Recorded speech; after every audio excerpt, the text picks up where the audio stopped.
asking me, guys, if you're listening. If you're listening, this is what he's asking me. How could Jesus have been made superior to the angels? That's what you're asking me? It says he was made a little inferior to the angels. Yes, exactly. But then it says he became better than them. Having become so much better than the angels, as he has inherited a more excellent name than they. So he became better than them, right? Yeah, he did. When he went to heaven, sits at the right hand of God, right? Yep. Oh, sorry.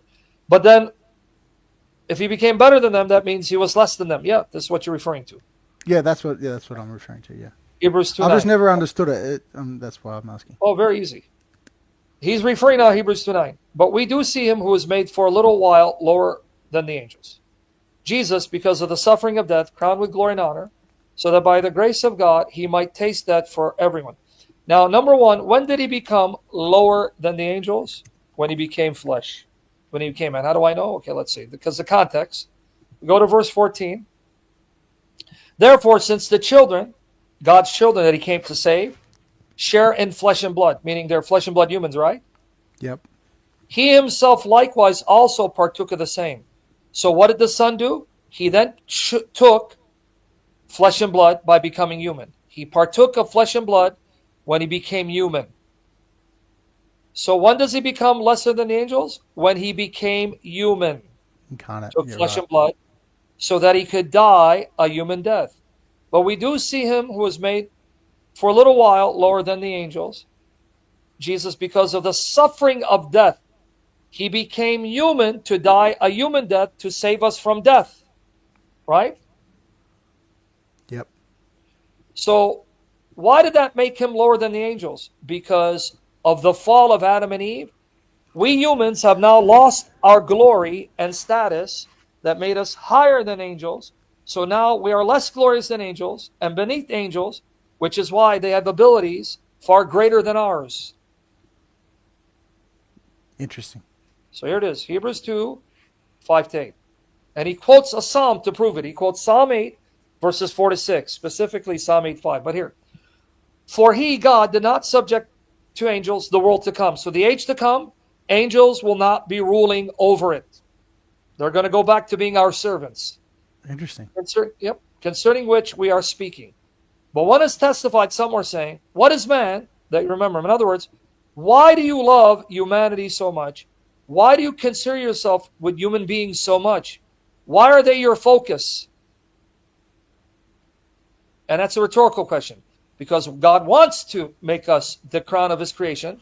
God wants to focus on us because he loves us more than any other creature, even more than angels.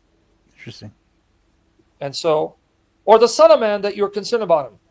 You have made him, here's a key, for a little while, only a little while, meaning this is not a permanent status, lower than the angels. Why did he make humanity only for a little while lower than the angels? Because of Adam and Eve's sin. Got it. If you read Genesis 1, the highest of all of God's creatures, the crown of his creation, humanity, male and female. He crowned humans to rule. That's Genesis 1, 26-31.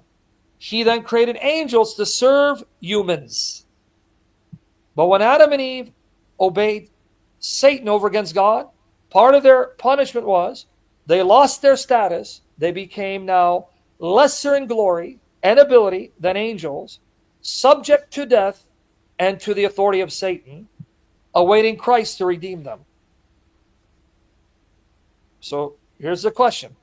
If Christ now becomes flesh and blood, takes our nature, in order to become one of us and like us, so that he can die the death we deserve. Yeah, he has to take our state. He would do what? Take our state. You got it. So, as God, he's always superior to angels, their creator and sustainer. But when he took on human nature, in respect to that human nature, he made himself less than them in status. Yeah, got it. And then when he conquers death and does away with the debt of sin, he then elevates humanity in union with him, because when he goes back to heaven, he doesn't just go back to heaven as God, he goes back to heaven as the God-man. So there's a sense in which We now have a man exalted over angels, guaranteeing that we will be now exalted above the angels once again. Interesting. Very That's interesting. Thank you, Sam. God bless you, brother. Good questions. Cheers.